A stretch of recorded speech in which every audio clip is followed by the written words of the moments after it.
I think it would be acceptance, just for everyone, and not only in mental health, just to accept that you are you with your beautiful middle and your beautiful mind, your difficulties. We're all here for a reason, and just to accept it doesn't matter what house you live in or what school you go to or what car you drive, just to accept people for who they are. Hello, and thank you for joining me here on Hope to Recharge podcast, the podcast that's designed to break the stigma around mental health and to create some hope and inspiration and give some practical tips to those that are struggling with mental health, whether it's from personal stories to break the stigma or some advice from professionals in the mental health community. Whether you are struggling with mental health on your own or you know a loved one that is struggling, we are here to support you and to create a community so you know you are not alone. The road to recovery can be difficult and challenging. At Hope to Recharge, we believe that in mental health, together is always better. I'm your host, Matana. Thank you for joining me here today. Today's episode is sponsored by BetterHelp.com. Are you looking for online therapy? Are you stuck at home like everyone else? High stress, high anxiety, worried about the future, trying to navigate everything, have a lot of worries, have a lot of emotional roller coaster rides up and down, just like me. BetterHelp.com is one phone call away, one Zoom call away, one text away. It's an online platform for therapy. It's so perfect for now, for coronavirus, for what people are going through now. We can reach out and get the perfect therapist that meets our needs. Don't wait. Check them out. See if you can find somebody. Don't struggle. They're so affordable. They are so affordable. You're sitting at home. Every therapist is working online now. Reach out and get help you need. If you are struggling, don't struggle in silence. I am so grateful that they are giving us 10% off the first month so you can get affordable access to therapy. Go to betterhelp.com/hope to recharge. betterhelp.com/hope to recharge. Start your wellness, get help, get support you need. Hello, and thank you for joining me here on Hope to Recharge podcast. This is already our second season. We're like way into the hundreds we finished 100 episodes and we're going into the next 100, and we're doing it a little bit different this time. We introduced this in the past, but we're going to have specific categories per month, and we're going to bring lots of stories and inspiration. And today I have a story, a woman from London, Sara Benbassat. I read an article she wrote, and I read it I think 3 times, and I sent it to over 20 people because I was so inspired by the article. And I reached out to her and I said, I would love to have you on my podcast so you can inspire my listeners and inspire me. I don't know the full story, but I'm going to go down the road with Sara now to understand a little bit more details of the story. She's the most beautiful woman, and there's so much courage behind her story. Thank you. I hope that a lot of my listeners will share it with others that need inspiration and courage to not be defined by their disabilities or by the labels, and to say that my story is my story, and I'm not going to compare myself to others. I'm just going to do the best I can with what I have, with my situation, and move forward. So Sara, thank you for joining me here. Pleasure. Thank you for having me on. Sara, give my listeners a little bit of a background. Where did you grow up? Okay, so I grew up in London. I've always lived in London. I moved for a while to another city in my first marriage, Manchester, but that's not very far away. And then I've come back to London, and for the foreseeable future, I'm going to be here. Okay. So you don't really know America so well. Have you ever been to America? I've been to Texas once. Oh, okay. That was an experience. Okay. I would love to come to New York. Okay. So there's always like a dream that we can put in our mind and hold on to it, right? So it's going to happen, I'm sure. From the I have two of my best friends are from London, and I come there very often. And one of the things that I always notice in London, that people are very reserved there. Proper, reserved. You have to show up properly. You have to just, like a queen. the queen doesn't show her emotions all the time. Most of the time she's a queen. So I feel like that's the culture there. You have to leave everything inside. You have to hold it in and just show they're not so smiley there. I should say, I wanted to say smiley face, but not everybody's so smiley there all the time. But just show up and like, don't show everybody what you're really going through. And your article was a big eye opening for me, for someone that's in the Orthodox world. First of all, you're Orthodox, Jewish Orthodox, which already has more stigma than the rest of the world, and from London. I'm like, wow, this is really inner strength to share your story, which we're going to go into. Were you always so open about your story? I think I've had no choice. I think I sometimes do shock people how open I am, but I've always been very, very open with my story about who I am, because I can't hide it. It makes up a part of me. It makes up a part of who I am. You know, you mentioned about people being reserved in London. It's really England. Things are getting better. You know, I remember 10, 15 years ago, I went to a talk on mental health, and there must have been around 20 people there. For a Jewish Orthodox woman, there must have been 20 people there. There was one held again a few months ago. There were over 500 women there. No way! Yeah, over 500. Was it Chizkenu or not? No, it wasn't. It was another organization here. They put it together. They had speakers from all different organizations. And it was really inspirational for me, because it showed me that all these women have some kind of connection to mental health. Whether they have someone in their family who has a mental health issue, or they have, or they work within it.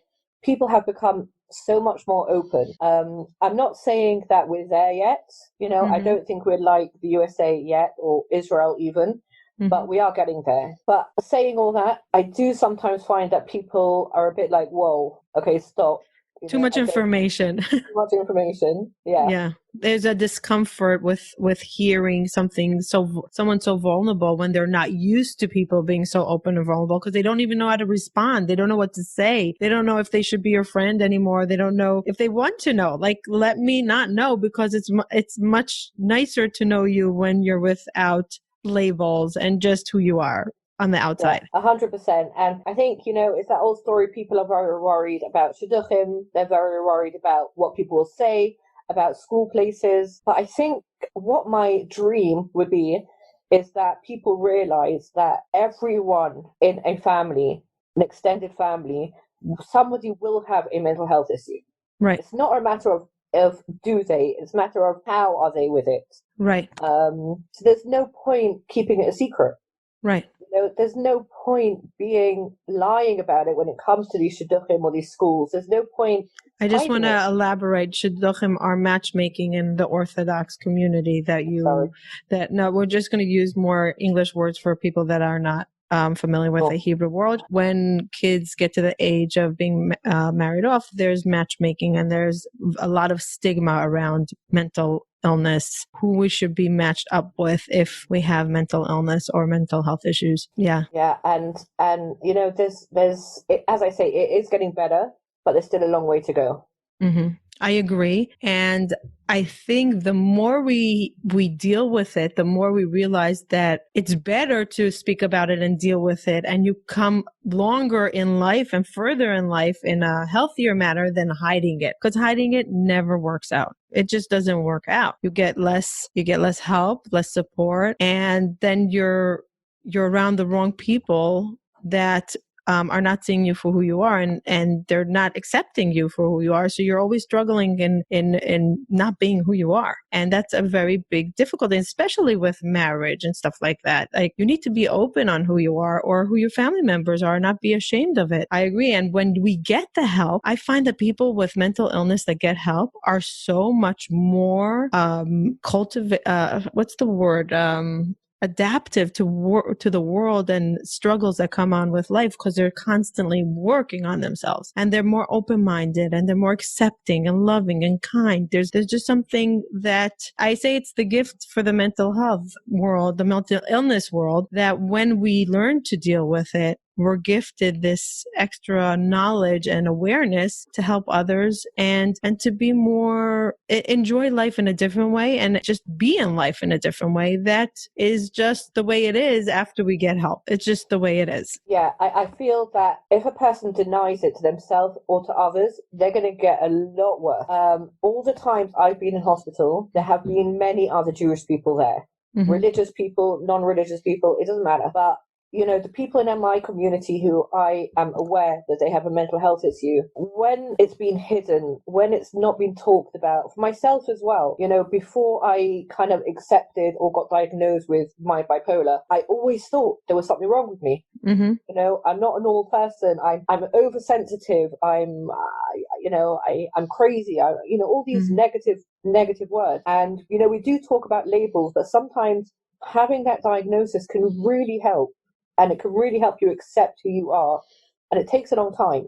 But once you've accepted it, it's a totally different world. I 100% agree. And that's why I was so excited to have you on Hope to Recharge, that you can inspire our listeners. There are a lot of listeners that are not prepared yet to speak out loud, and that's okay. But I always say, even if you're not sharing your story publicly, and it takes a lot of courage, and it's okay, and not everybody is meant for it, and a lot of people are private, but it's okay as long as you're getting help, as long as you're getting support. You don't have to tell everybody about what you're going through, but you cannot suffer in silence, because that's not okay. You deserve to live a good life. You deserve to get help. You deserve to be accepted, especially with your close loved ones that are living with you and supporting you, not to the nth degree of mental health support, but just supporting you and accepting you, and that you don't have to feel that, am I right? Am I wrong? Will they understand me or not? Don't live in that silence. Even with a therapist, that's enough. Or a support group, or an online support group. There's so many, I always say there's so many resources out there. Get somebody that just don't live in that pain of silence. And share your story. So I want to go into your story. Growing up, did you always think that you were different as a little child? I always felt different. I think from a very, very young age, I was aware that there was something there. As I mentioned the word oversensitivity before. And I always just put it down to being middle child and, all these things. Because of certain traumas that happened to me when I was a teenager, I've always felt there was something.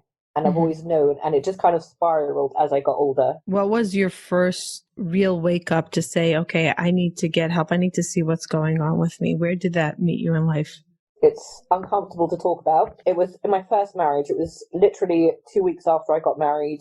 I had what I now know was a psychotic episode. And that psychotic episode continued, and we just didn't know where to go. I think I mentioned in my article, I was, in the bathroom talking to my grandmother who died 20 years ago. I was, my husband would come home from work and I'd be sitting in the corner rocking backwards and forwards, but we just didn't know where to go for help. So we just let it go.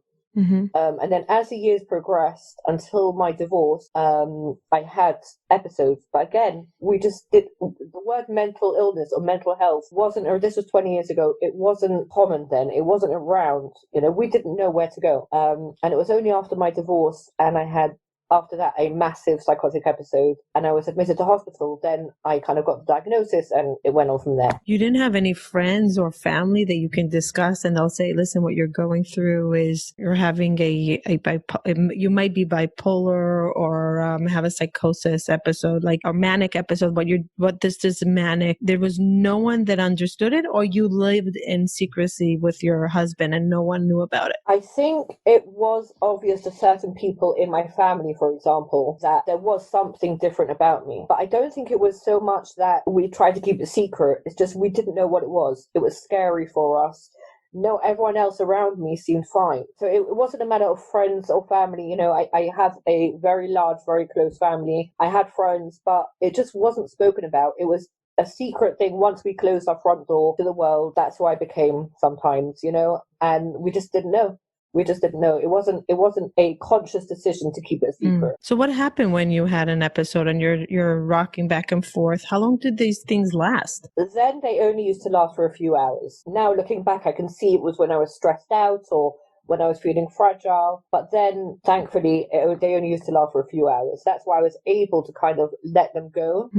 And continue. Was your husband supportive, or did he look at you like, okay, you do your thing and come back to me when you're out of this phase? Right. So this is my ex-husband. He tried to be really supportive. He really did try. But again, he didn't know. We both came from quite sheltered backgrounds. He just didn't know what to do.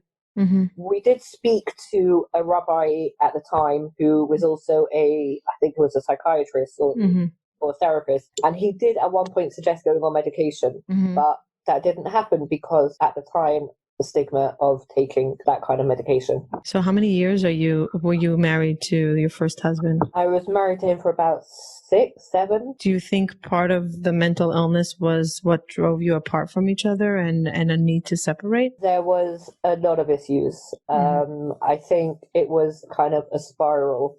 I had my mental health issues. He couldn't deal with them. The business we were in was going downhill. Then we had a baby who unfortunately died after 2 days. Wow. Yeah. And I think it was very quickly after that my mental health went spiraling out of control. And that's when we got divorced. And we had a little girl. She was 2 or 3 at the time. Wait, so the 2 or 3-year-old was born before the baby passed away? Yeah. She's 20 now. Wow. And you had to deal with all this without therapy, without any mental health support. No, it was a That's torture.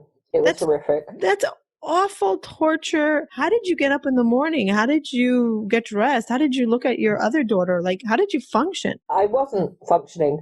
The thing that I did was I got up, I got dressed, and then I would spend 3 hours in the gym. And then I would come home and I would go on the treadmill. And I began acting in ways I shouldn't have been acting. I began doing things which I shouldn't have been doing. I became involved in a very low down world, which I now know was my illness starting to spiral. And that was the only way I could cope, because after my baby passed away, it kind of, I hit it at the back of my head, and I didn't talk about it. I just got up and I swallowed it up and just said, I'm going to move on. Yeah. And the only way that I could deal with it was being super active the whole time, which wasn't healthy. I'm trying to process all this. So your daughter do you feel like you showed up for your older daughter? Like, were you able to be a mother for her? No, that is something that, even though rationally I know kind of wasn't my fault, right?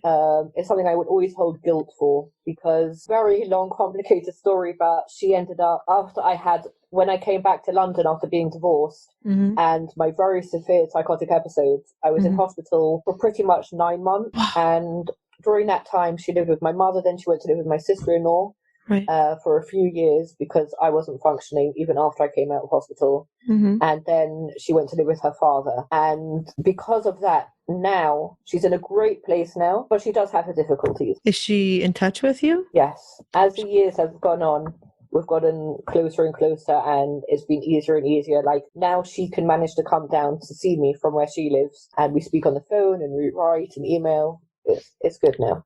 She understands that you did the best you could under the circumstances. We have spoken about it, only for the past couple of years, because she wasn't ready for it before. She gets it. Because she herself has some mental health issues, she kind of feels that I get her and she gets me. Right.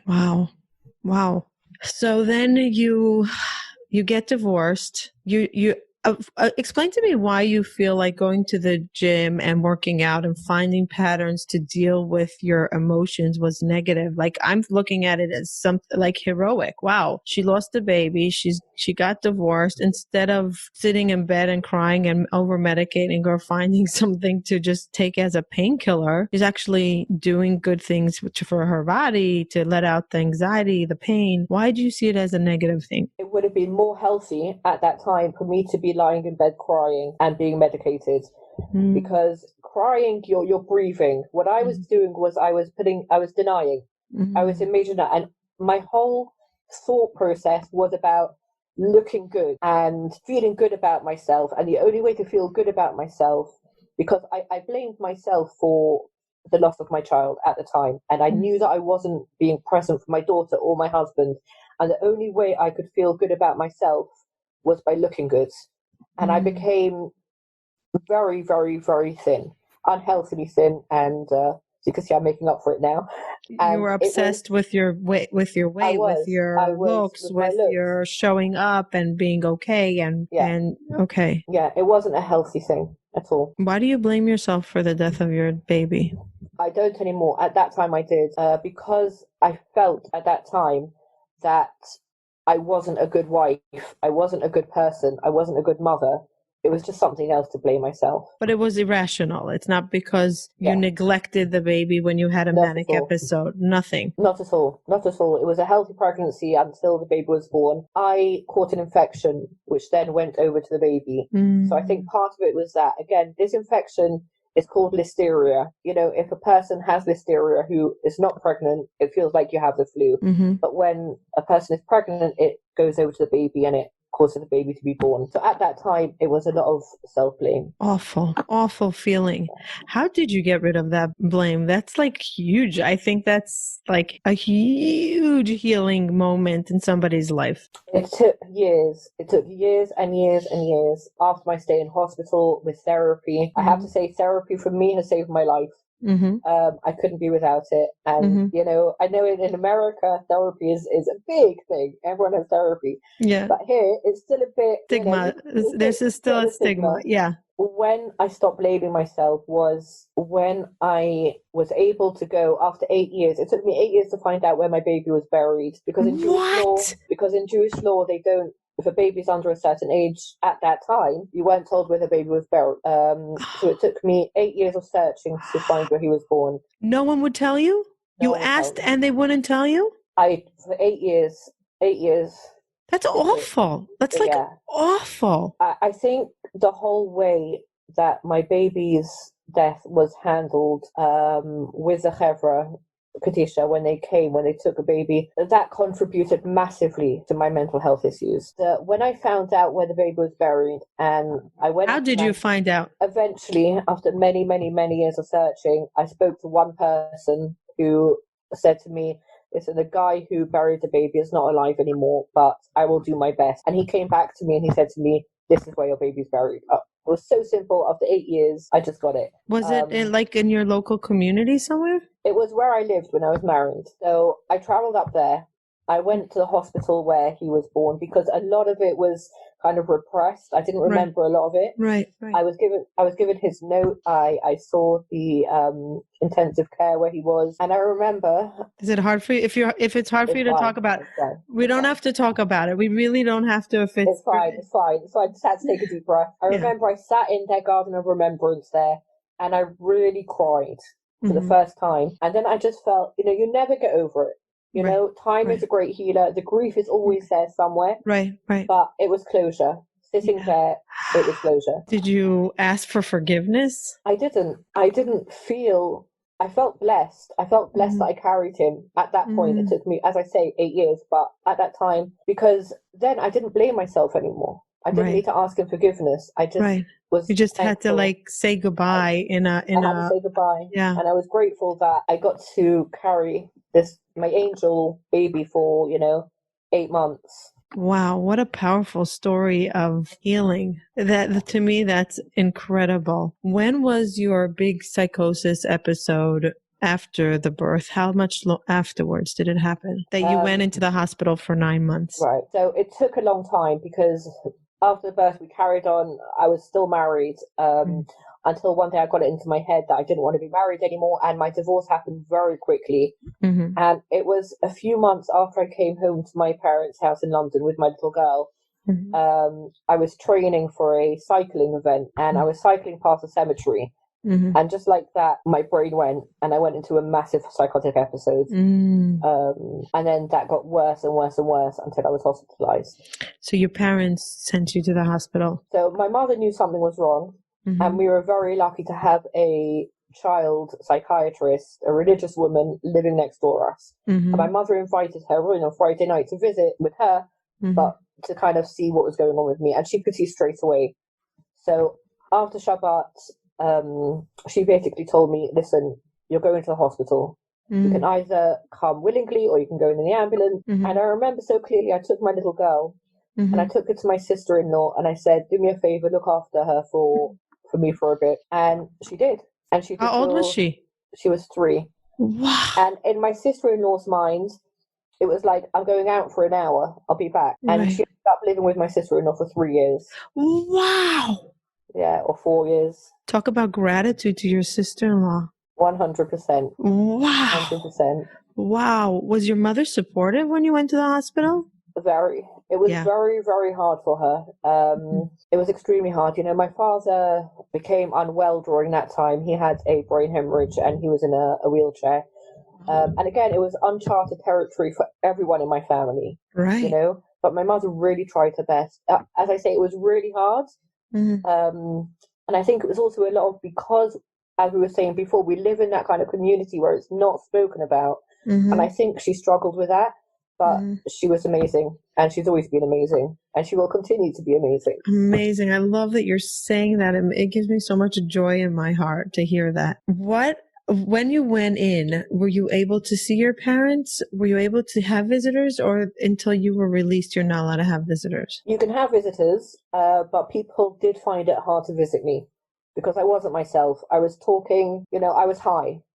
It was like I was constantly drunk. That's what it came across as. And I was having delusions. And also, because I was in hospital for a long time, I slowly but surely left religion as well. So my family are very religious. And I became completely, at that time, when I was in hospital and after, I became completely irreligious. So it's hard to keep on top of. Like, I feel like it shouldn't even be a priority at all. Like, if you want to be connected to God, okay, but it's like, what's the word? Pikuach nefesh.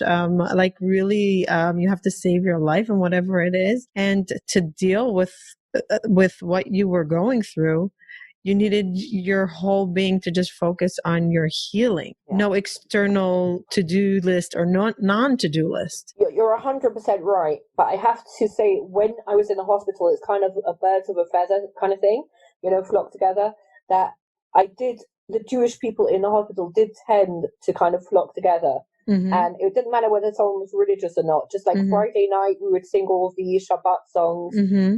We would have special food. You know, there was a guy there who was Lubavitch, and he would sing and dance, and we would clap. And it was like how heartwarming, like medicine. It was like how it was like how a therapy. It was like how a medicine. It was fantastic.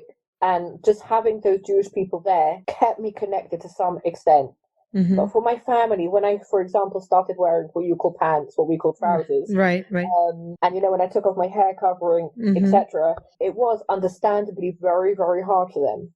They didn't know how to relate to me, and I didn't know how to relate to them. So painful. So painful. Another loss, like you lose yourself, you lose your community, you lose your identity, and then you suddenly start feeling value just by your exterior. That is so, like, another layer of pain. Wow. Yeah, it wasn't a happy place to be in.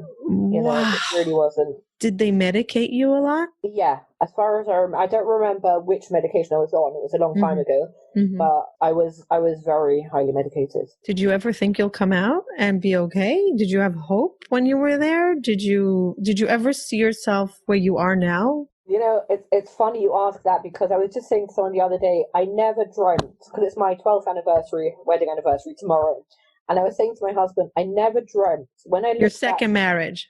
Yeah, my second marriage. Okay, we didn't get to that part of the story yet. Sorry. I never imagined getting remarried. Was never in my psyche. It was never something I even thought about, because I just didn't. When I was in hospital, I couldn't see myself ever not being that person. I couldn't see myself ever living in the real world, ever coming out, ever having a life, ever being a mother again to my daughter, ever having a steady job. It was just each day. You just took each day. You don't even think about the future. Right. Because you can't. Because you just don't see a future. Right. How old were you then? Around 28. Very young. Very, very, very young. I think. And did you have any suicidal moments that you said, okay, just Penny is so strong, I just want to end my life, but you stayed for your daughter? No, I didn't. In future episodes, I did, and I do. But because I was high then, it wasn't about suicide at all. You were high from medication or high from psychosis? High from psychosis. How long does that last? Doesn't it end like after a few days or even a week? But doesn't it end? You can stay in a state of psychosis for so long? So with the 9 months, it takes a long time to get better. You can come down slowly, and you start seeing things that you're saying and hearing yourself, and you start recognizing your thoughts after a while. And you're thinking to yourself, this isn't right. I shouldn't be saying this. And that's when you know you're getting better. But getting better can take anything from an hour to 9 months, and you have ups and downs. So I would say now my average episodes are probably from an hour to maximum be in and out of hospital within a week. And you see them coming. You can recognize them, and you're like, "Oh no, okay, fine. I need help now. Like, let's stop it before it happens and escalates that. But let me get to a safe place where they can control what happens to me, and I can come back to the safe state as fast as possible." Right, you've got that 100% right. Right now, I'm at a stage where I can see my episodes coming. Sometimes I'll come out of the blue, but usually my thought process speeds up, and I have a very strong support system now, which I didn't have then, because as I say, people just didn't know how to handle it. And I have a couple of friends and my therapist and my husband who know when I start texting them or WhatsApping them strange things, that means that I'm starting to have an episode. And I know myself, I need to get to a safe place. I need to go home. I need to sleep. I need to take extra medication, whatever it takes. Wow. Did they diagnose you with bipolar? Yeah. Right away? Was it right away? Pretty much right away, yeah. Did you read up about it afterwards to make sure that that's really what it was, that you can treat it properly, just to know what to expect? During my first episode, I didn't, because as I say, I was very ill for a long time. But over the years, I've read, and I've read more, and I've read more, and I've read more. Right. And you feel that it is definitely bipolar. It's definitely bipolar. I'm very typical. My symptoms are very typical bipolar. And does bipolar happen from trauma usually? Like, could it be that it you were symptomatic, but the psychosis, the extreme psychosis, comes from a major trauma, like the death of your child? Right. So they say that a person can have bipolar tendencies, which can lay dormant for your whole life and you wouldn't even know about it. But a trauma can trigger those tendencies. And then the psychosis can start. Wow. There's so many parts to the story that I'm like, no, that it's just, you know what, looking at you and seeing how stable you are and how smiley you are and radiant and pretty and put together, it gives such hope, such hope that no matter where you are, you can always at least try to move the needle a little bit.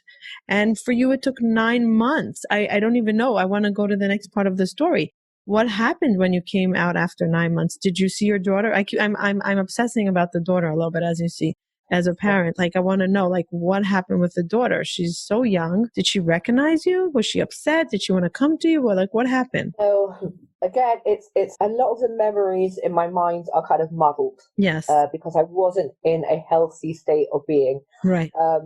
So when I came out, a woman from a Jewish organization, she helped me find a flat. It wasn't in a Jewish neighborhood. It wasn't anywhere near Jews. But that was good for me at the time. Yes. And I had certain times that I would visit her. But when I went to visit her, she did recognize me. But there were times that I did completely inappropriate things. Like, I would turn up there at my sister-in-law's house at 10:30 at night, wanting to say the Shema with her to put her to bed. When obviously, she was 3-4 years old, she'd been in bed for hours. Right. So the visits with her were highly strained. I remember her sitting in my lap and just rocking backwards and forwards, like a newborn baby. And I didn't know how to be with her, which was really horrific for me. Awful. Because I knew then I was losing her. And there was nothing I could do. As I recovered, my visits became more regular, but there was always a strain. There was always this little girl. She didn't understand what had happened. Where did mommy disappear? Why did mommy disappear? Right. Why did mommy come back different? Yeah. Why did daddy disappear? Why am I with this family? She just didn't understand. And it was horrible for her. I really did try my best, and throughout the years, I've really had to kind of try and forgive myself for what I put my daughter through at the time. And I really hope the day will come where I can say with 100% conviction, I did my best that I could at that time. I'm getting there. And as she grows older and we're able to talk about it more, that sense of relief and it's okay now. It's getting stronger. You definitely did the best you could. There's not more that you could do. At that Gave time, her to a good family that she'll be safe and healthy and well. What else could you do? You didn't know better. You couldn't. You didn't have more tools to deal with. Yeah, I didn't have a job. I didn't have any money. I had nothing. I had Right. nothing. The government was paying. I was getting benefits for the flat that I was in. Mm-hmm. I had nothing. I was penniless. I didn't have a bank account. I literally had to beg for money, literally. And it was a time I'm deeply ashamed of. Mm-hmm. But on the other hand, I know I was ill. Recovery can take years, and Right. and there was a lot of things I did at that time that I'm deeply ashamed of. But again, now I'm at a point where I can say I did my best. It wasn't me. It wasn't, kind of like I said before, my fault. Right. Right. Absolutely. Did your parents support you when you came out of the hospital, or you were kind of on your own trying to find your way back into the world? So, as I said before, my father was very unwell. Mm-hmm. And my mother, she was full-time nurse to him. My family tried, Mm-hmm. but they felt very uncomfortable, and I get it. They felt uncomfortable walking down the street with me with my hair uncovered and in the trousers, which I get. Right. And, and they didn't, and like, they all have children, and their children would ask questions if they saw me. Right. My mother has always been very physically supportive. She's Mm-hmm. always tried to be there for us, whatever the situation. Mm-hmm. But it was also me. I didn't have any contact with my family. I didn't feel that I could pick up the phone or go to a family wedding or a bar mitzvah or whatever it was. Right. I had no contact with my communities. I had no friends. I had no friends. No friends. I had a man in my life, but it wasn't a healthy relationship, and Mm-hmm. it wasn't good. So what did you do? So how do you get back to yourself from no one? You're going to the hospital. You get severe medication and therapy. You're coming out a completely different person into a world that is not really accepting you, and you have to rebuild yourself when you're so weak. You're so weak. You're hardly knowing yourself. How did you do that? What was your first step you took? Okay, so my first step was getting a job, Mm-hmm. and that job didn't last long at all. Mm-hmm. And then I wasn't able to hold down a job and getting another job and another job. I think my turning point was actually when a bad thing happened. I came home one day and the landlord had locked me out, Mm-hmm. and I didn't know anything then. I didn't have anyone to call. I didn't know who to call. And he let me get a few of my belongings, and I didn't have very many belongings. And this guy that I was with at the time, he found me a new flat. Mm-hmm. And that flat was near a store, near a shop, Mm-hmm. where I got a job. Mm-hmm. And I started to meet people through that job. Mm-hmm.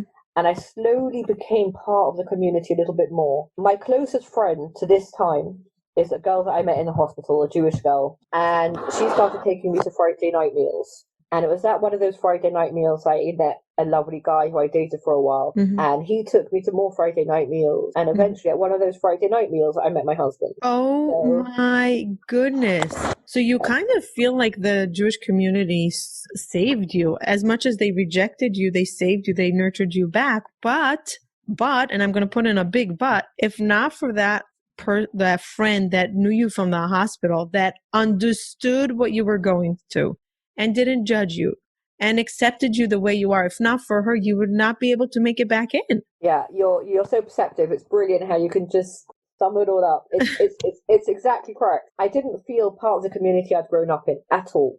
Right. And, I don't hold any blame. I don't hold any anger towards them, because that's the way, but that's the way they are. They know, they don't know better. They don't have the better tools, and it's okay. And also, I didn't reach out to them really, because I felt I couldn't. Right. So, it was a little bit both ways, but the community still has a long way to go. But yeah, that community that welcomed me, and they happened to be the Babit, that community that welcomed me, I went to those Friday night meals and no questions were asked about who I am, who my parents are, what school I went to. They didn't have to put you in a cubicle. They just accepted the person in front of them. They didn't need to know the history or anything. Yeah. Beautiful. Exactly. And I just began to find myself and find out who I was and what I wanted in a way that I'd never been able to do before. Beautiful. And it was so refreshing, and it was like being reborn. It was like being reborn. Beautiful. And if not for your whole episode of bipolar getting divorced, you could have been stuck in a place that you didn't recognize yourself, or living in misery, and not live the happy life that you live now with joy and connection to yourself, to God, to the community that you wanted. if not for that break of your soul, of your mental health, of everything you knew shattered, you would not be able to rebuild yourself to say, where do I belong? What do I want to be? Who am I? Yeah. I can look back so clearly and I can see if I hadn't had the baby, if I hadn't had my manic episodes, used to be called breakdown, if I hadn't had my episode, if I hadn't gone to hospital, I wouldn't have met my friend. If I hadn't met my friend, I wouldn't have gone in, and I wouldn't be where I can see it so clearly. Beautiful. How everything has a purpose. Wow. When did you come back to religion? My husband, when I met my husband, I was starting to come back to religion. So I met him 13 years ago. By then, I was already trying to keep the Shabbat properly and, trying to do things. And I had more contact with my family by then. And I was respectful, of their lifestyle. And as the years have gone by and, when we got married and I covered my hair again, and I think it was really a couple of years before I met my husband. But it's something that you wanted. You wanted to be that person. You know what? I've been on both sides of the fence. And I've seen that while sometimes the religious community gets a bad rap and there are major problems, there's also goods with religion. And I love being religious now. Not to say I don't find it difficult. There are some things I find extremely difficult. And there are some things that get me really annoyed. Right, right. But I love it. Right. And the community and the support is really something very special.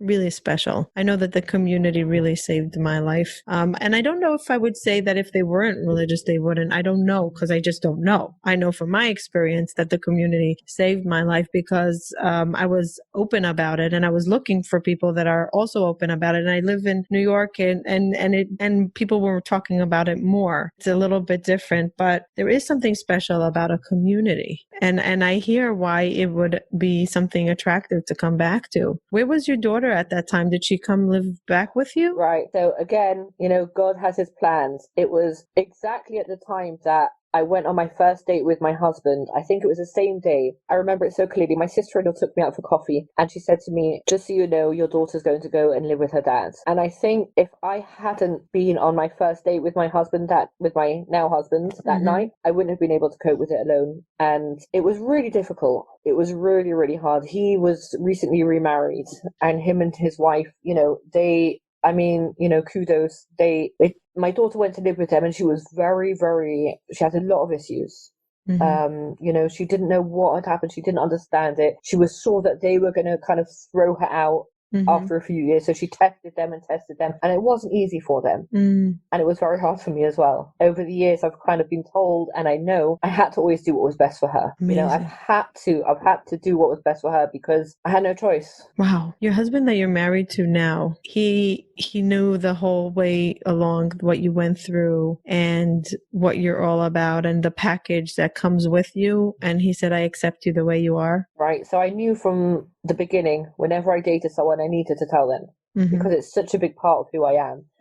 And there were a few guys who ran, they're lost.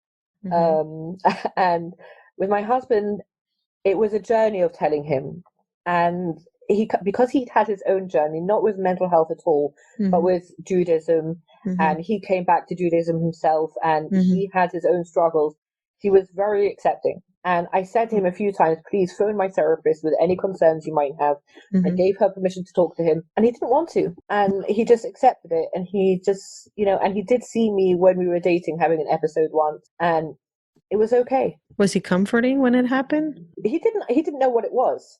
So he just he was a man, and he just kind of went along with it. And he was just like, okay, that's over. And that's how it's been ever since then. He's just, whenever I've had an episode, he'll just step up and he doesn't get emotional about it. He's just like, okay, this is what we need to do now, and he gets it done. Right. The protocol. He goes through the protocol, get it done. Yeah. And that's okay. Yeah. Do you need more support? Do you feel like you need more empathy and support? Okay, I would say maybe that's not his strongest point, bless him. It's hard to understand. If somebody didn't go through it, it's so hard to understand what you are experiencing and what you need. I cut you off, but I know you're hesitating to say something that might look like negative about your husband, but it's not negative. it's not about a strong point or a weak point. I always say our closest people don't really come with a manual of, okay, this is how we support somebody that's mentally ill and how to actually do it. Until you experience it, it's really, really hard to know how to show up in their life. It's really hard. And I always say, like, the right thing is to say, what do you want? What is it that I could do to help you? Like, ask them, because we don't have the when I say we, the people that are supporting, we don't have the answers. Yeah. And it can be really tough for him, when I'm high and I'm talking nonsense, and, we have a beautiful little girl who's 10 years old, and, and when he has to look after her because I'm not able to, he is incredibly supportive, incredibly. But I think the empathy I get more from my therapist and my friends, because he is so busy trying to manage what is going on practically. Yes. And it's really tough for him. It's really hard for him sometimes, because living with someone, being a family member, being a spouse of someone who has a mental health issue, it's not an easy thing. And he also needs support. I know that as people that struggle with mental illness, we want much more, but it's so important to know that the people that love us, it's not that they don't love us if they don't give us the right support. It's they need to wear so many caps at the same time. The father, the husband, the practical, and the supporter financially. There's so much that they have to do in order to exist. We have to understand that they can't do it all. And that's why it's so important to have a therapist, a support group, a best friend, somebody that can hold us up with our empathy and sympathy when sometimes the closest and nearest people to us can't give it to us. And as painful as it is, it has to be okay. Yeah, it has to be okay. And, when he's sitting at work and everything was completely fine in the morning, and he suddenly gets a phone call from my therapist saying, I'm with Sarah, she's about to have an episode. You've got to come home, and he's just got to leg it he's got to leave work.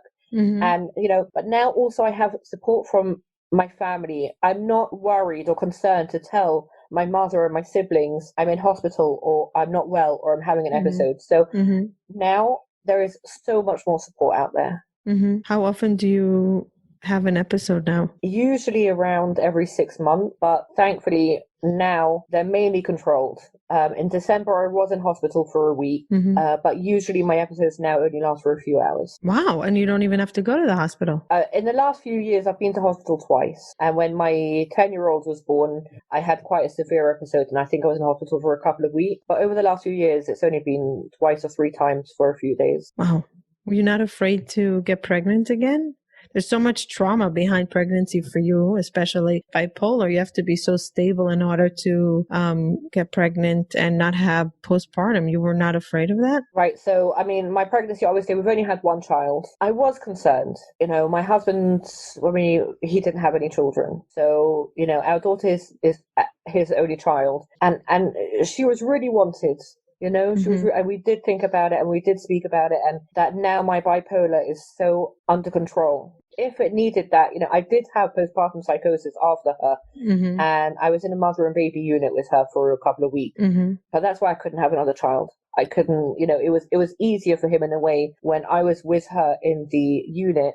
If now, we would have another child and I would become ill again, it would be a lot harder. And we never know how we recover afterwards. What's going to be the long-term impact? And we have to be there for the children that we do bring to the world. It's always such a big debate in ourselves. Like, do we try the unknown, or do we just say, okay, we have to stick with what we have and be the best we can with what we have? And it's one of the biggest challenges, I think, in mental illness is the unknown. And we live in such an unknown constantly. And sometimes we have to give up on a lot that people take for granted. Oh, we'll get pregnant again. I remember before I got pregnant with my fourth one, my psychiatrist, my therapist, and my OBGYN had to speak. Am I healer? Is she ready to get off medication? Should she get off medication? Should she get pregnant? Will she have postpartum? And I needed to be okay with it. My husband needed to be okay with it. There was a lot of conversation, and which people that don't have mental illness just decide, oh, we want to have another baby. Yes or no? Let's get pregnant. And for us, it's just, there's so much history before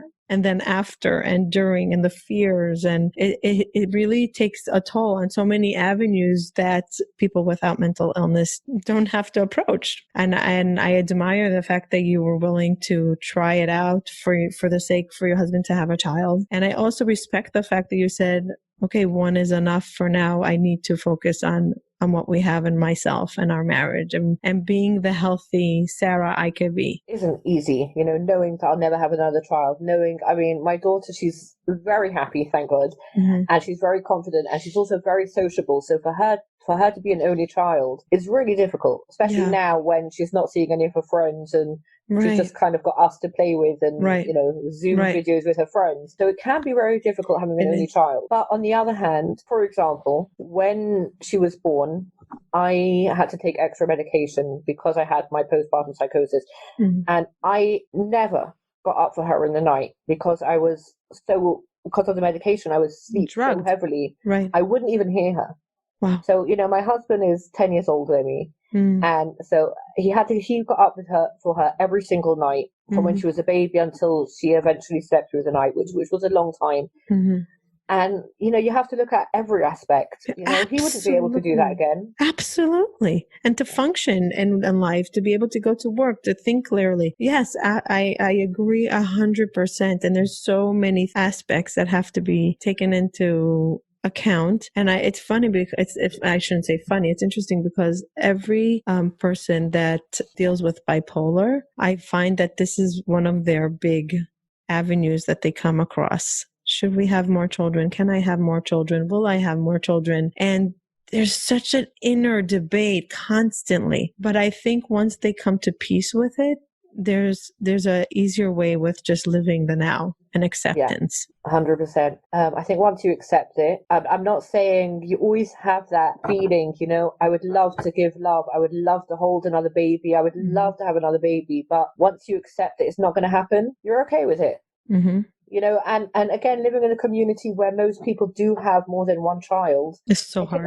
It is hard. It's so hard. Yeah. It's so hard. It's so hard. That's what I was going to say. It's not only that she doesn't have the social friends, it's the child that has only, the family that has only one child. And sometimes there's stigma about that in our communities. And it's really hard. It's really, really hard. And the child saying, I want brothers and sisters like they do. I want to have a full house. Yes. It's that famous Mimi and Simi story. Yeah. Do you know that story? That book, Mimi and Simi? Yeah. So one had a lot of kids and one was an only child, and it was always, the grass was always greener on the other side, but it's the acceptance and the knowing that it is what it is and we have to make the best out of what we have now. Yeah. And what an inspiring story. How do you feel nowadays? Are you okay? I'm good. I have with Corona. Days. I'm saying with Corona. With Corona. Is it triggering something for you? Do you know what? It was really tough at the beginning, like I'm sure it was for you and for everyone else. But once I stopped beating myself up that I've got to be this amazing mother and I've got to do these incredible activities every day and I've got to post them on Instagram and Facebook and tell the world how amazing I am, I'm good.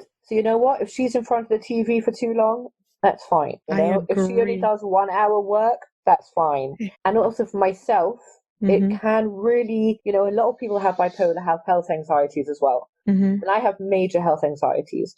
So I've just stopped reading the news. I only belong to one WhatsApp group, and that is a guy who's a therapist, and he gives like a 2-minute clip on looking after our own anxieties. So I think it can be a real trigger. Yeah.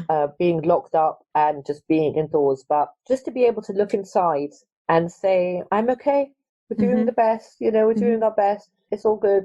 Yeah. Yes, we'll drive each other crazy sometimes. Yes, we'll yell at each other sometimes. But it's okay. We'll move on. It hasn't been bad. I'm so happy to hear that. Do you work now? I'm on furlough at the moment, but I am working, yes. I work for a mental health charity.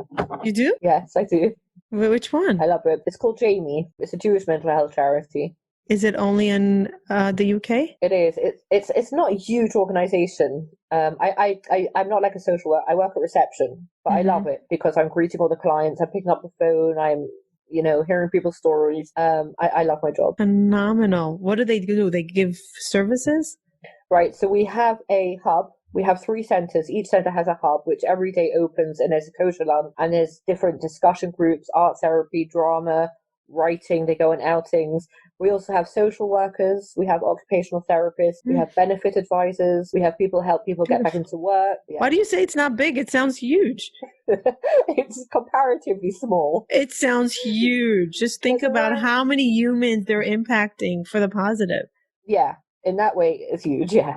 Amazing. Amazing. Next time I'm in the UK, I'm going to come see it. As I You mentioned, come visit and I'll take you. I come often. I would love to see this. I just like, Thank this you. is what a beautiful story of courage, of hope, of moving forward, of trying, not giving up. I'm in awe. I'm really in awe. And I'm so grateful that you shared your story. I have two more questions before we go. Yeah. One, what would be something that you would want to change in the world for the mental health to help others? If you had any magic wand, what do you think is the most important thing that you want to change in order to break the stigma and bring more support? Or maybe it's something else. What would be that thing for the mental illness health world? I think it would be acceptance, just for everyone, and not only in mental health, just to accept. And I've really have struggled with this, and I've really learned it the hard way, just to accept that you are you, with your beautiful middle and your beautiful mind, your difficulties, and I'm me with my difficulties, and we're all here for a reason. And just to accept, it doesn't matter what house you live in or what school you go to or what car you drive, just to accept people for who they are without judging. That's so hard. That's so hard. I can't do it. Yes, but it's definitely something to aspire to and to try to work on, especially now. I see with Corona, like everybody realizes suddenly that everybody's human. Even the biggest of the biggest are human, and everybody's struggling now with anxiety and with fears and the unknown and loss and grief and pains that like unbelievable, right? Everybody. Yeah. And now there's more like, okay, we really don't know. We're so vulnerable, and we just need to be accepted by everyone. And there's no room for hate and judgment. And it's unnecessary. It doesn't help. It really doesn't help. I believe in boundaries, and I believe that boundaries can be healthy, but it doesn't have to be with judgment. It could be just for a health reason. For me, this is not okay, and I'm putting boundaries without judgment. So I love that. I love that that's what you would love to change in the world. What does hope mean to you? Hope for me means knowing that however bad it looks, however sad you are, however difficult it is, however alone you feel, knowing that there is a light, that it will get better, that just to have the hope and the knowledge that there is someone out there who cares, and there's a God out there who cares, and you will be better. And there is hope for the future. Beautiful. Does that make any sense? Yes. That no matter how dark it is now, there's always light. Thank you. Sara, thank you very much. If people want to follow you or get in touch with you, where do you hang out? Where do I hang out? On social media. Do you hang out? No, I'm saying you hang out like on Instagram, Facebook. On Facebook? I'm not really on Instagram so much. I'm on Facebook, Sara Benbassat, Sara, okay. And I have a blog. It's called The Musings of Sara. We'll put the link in the show notes. So nice speaking to you, and thank you for sharing your story. Thank you for inspiring others to reach out for help, share their story, hold on to hope. There's always another page. The story is told in many, many pages, and like we can turn a page if there's a page of sadness or hurt or pain. And we're living in a age now that there's so much resources and help out there. Don't live in sadness, don't live in pain, and get the resources that are available to you, and then work in your advantage. So thank you, Sara, and thank you so much. And it was such an honor and pleasure to meet you and hear your story. Yeah. Thank you so much. Okay. Be well. Take care. Thank you. Take care. Thank you for joining us and taking the time to listen. I really appreciate it. Please hit the subscribe button so you can hear further episodes. If you are listening to us on iTunes, please leave feedback and ratings below. Let us know if there's any topic that you would like to hear from us in the future. Bye till next time.